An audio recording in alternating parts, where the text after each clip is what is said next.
Yeah, it's recording. Okay. The angle's good. Black is good.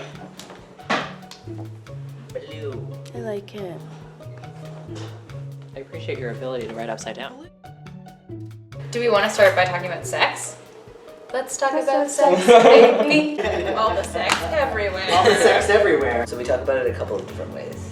Talk about it like bodies and chromosomes and things like that. People can have XX chromosome and present totally male, or they could have XY chromosomes and Even these like confuse body-wise. me. Yeah. All the X's and Y's and Y's and Z's, and I would like to make my own chromosome.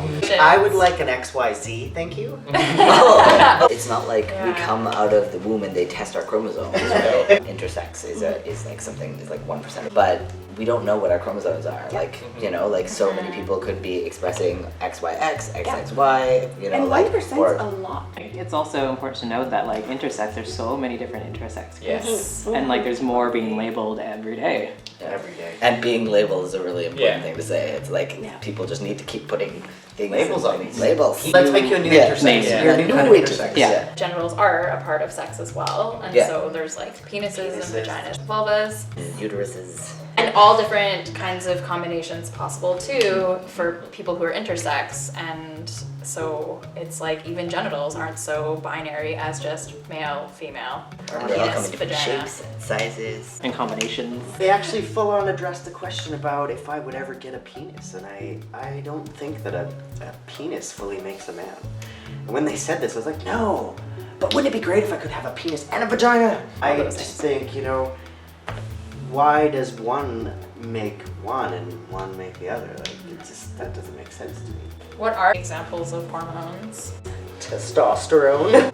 And then Estrogen. progesterone. Oh.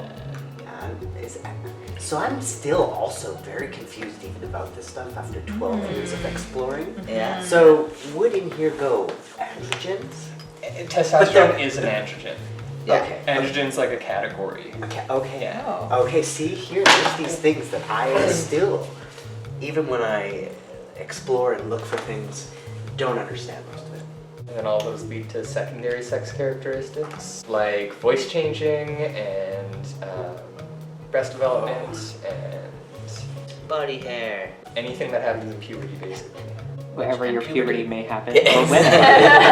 Yeah, I think Over and that's over again. I think that's such a cool part about sex is that everybody's sex is different and changes in your lifetime. The fact that our genitals start out basically a non-gendered body. Babies start out non-gendered. We need to be having these conversations and people need to understand the complexity of sex and be okay and be comfortable with it. I mean, it just shows how this is humans trying to make sense of something that is more complicated.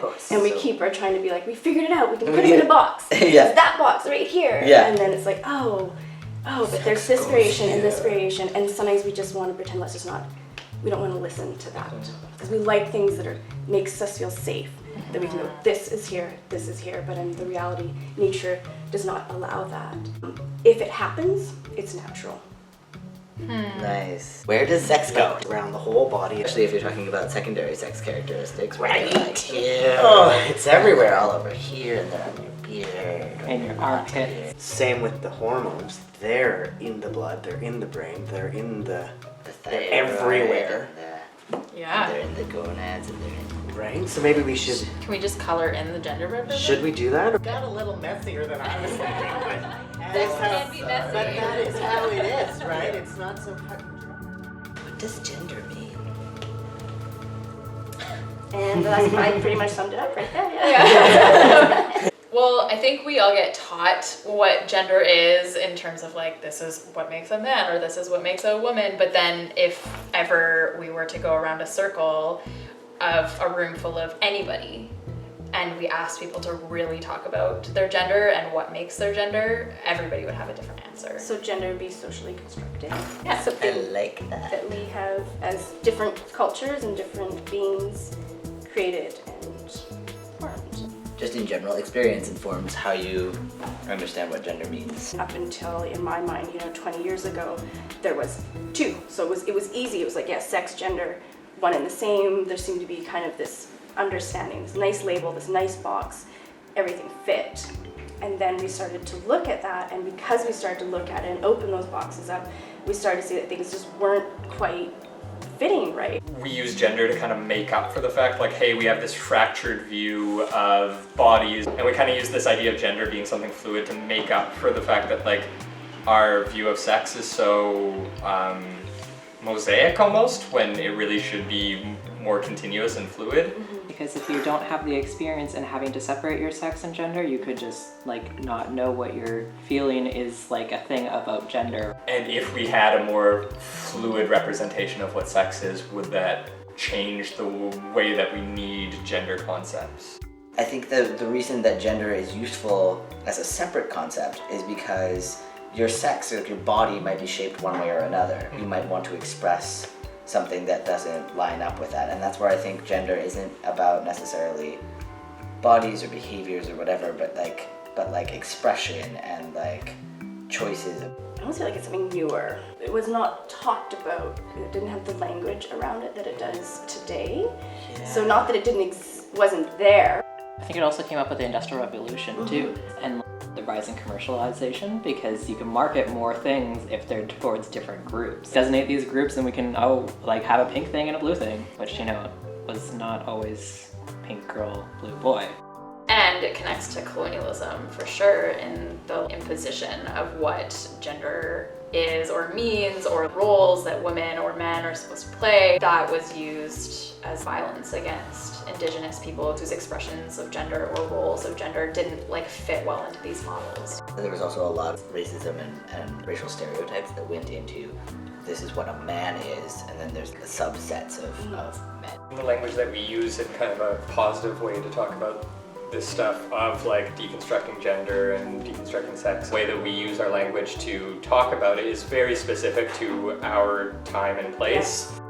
It does become problematic to a certain extent to start applying concepts of gender to the past or to other locations, even when we are talking about it like we're talking about it right now in kind of positive light. And I think sometimes with language, as soon as there's a word for something, we want it so bad that we'll grab onto it, but then the sort of cloudy, unworded images and possibilities get kind of funneled through those words. It's important to leave space for things, for imagining beyond that language that we have. I always kind of wanted to know, like, what does it look like if you don't have the language? Do these things exist? Oh my gosh, I think about that with French all the time. And I do believe that people have all these different ways of understanding gender, but the language in French is so gendered that I'm like, how does language affect how we identify? I think it's so interesting. We want to start using they as a third person singular pronoun started not from a gender space. When we don't know the gender of somebody, we need a placeholder. Informally, it's been being used since the 1600s, and starting in about halfway through the 1800s, there was a want to formalize that. And so this idea, again, of gendering, of even pronouns and things like that, that's a cultural thing, very much so. And then there's other languages that are working really hard and have neutral pronouns already built into their languages, like German and Swedish. When I was learning ASL, when you're talking about someone, it's very much where you're placed, whether it's male or female, and there's no in between. That people are working towards it, but there's no officially recognized sign for genderqueer or anyone who uses neutral pronouns. Identifying as genderqueer or using gender neutral pronouns is also connected to being able to go to university. Yeah. And I think that's something that's changing through things like Tumblr and online communities. I'm much more comfortable in the idea of gender not being around. From day to day, I don't know, and so to me, the only thing that makes me think about it is when I'm I'm doing something manly. Right, but that's been, somebody said, this is a manly thing. Why I sort of identify the way that I do and dress the way that I do, I think it's because of, my own safety and my own, feelings of, how to embody so that people understand a little bit more about me or allow me to be me in opposition to these forces sometimes coming from the outside.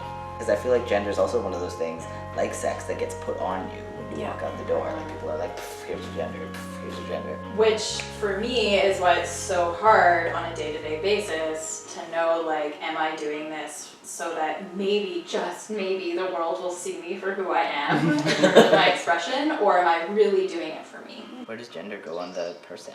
I was in a school once and somebody described it as your spirit. So in your heart, but it's also your soul. I feel it one place and I think about it in another place.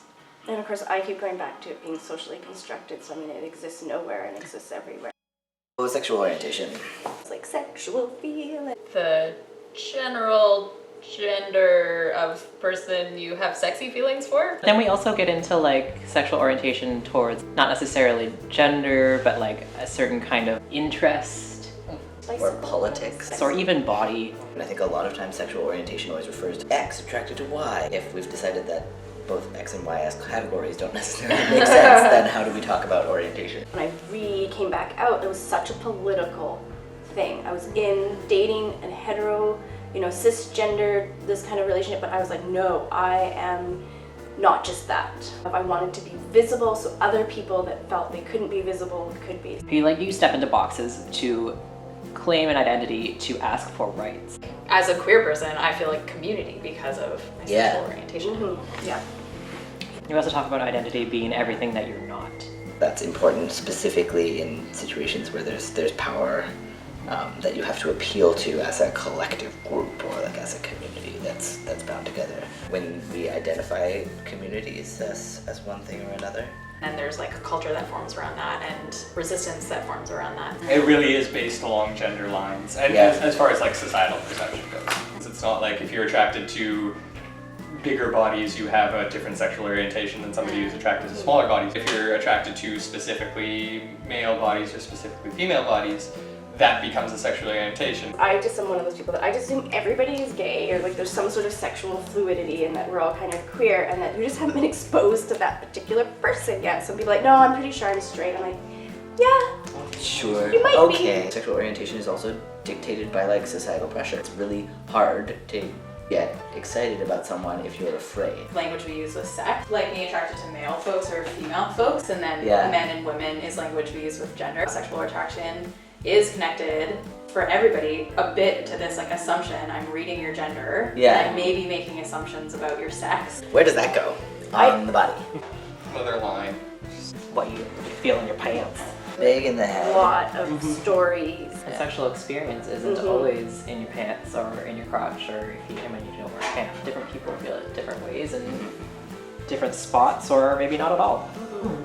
Romantic orientation. It's the type of people you have lovey feels for. Have some kind of a connection to. Separating sexual attraction and romantic attraction is cool because sometimes you might have sexy feelings for someone but not romantic feelings, and sometimes you might have romantic feelings but not sexy feelings. A lot of people just don't have sexual attraction towards people but really do want that romantic connection. So there's asexual and then there's also aromantic. Like this, where's this language coming from? Discussions of including asexuality in communities and being able to talk about that as like a real and valid thing. For me, I learned it from younger people.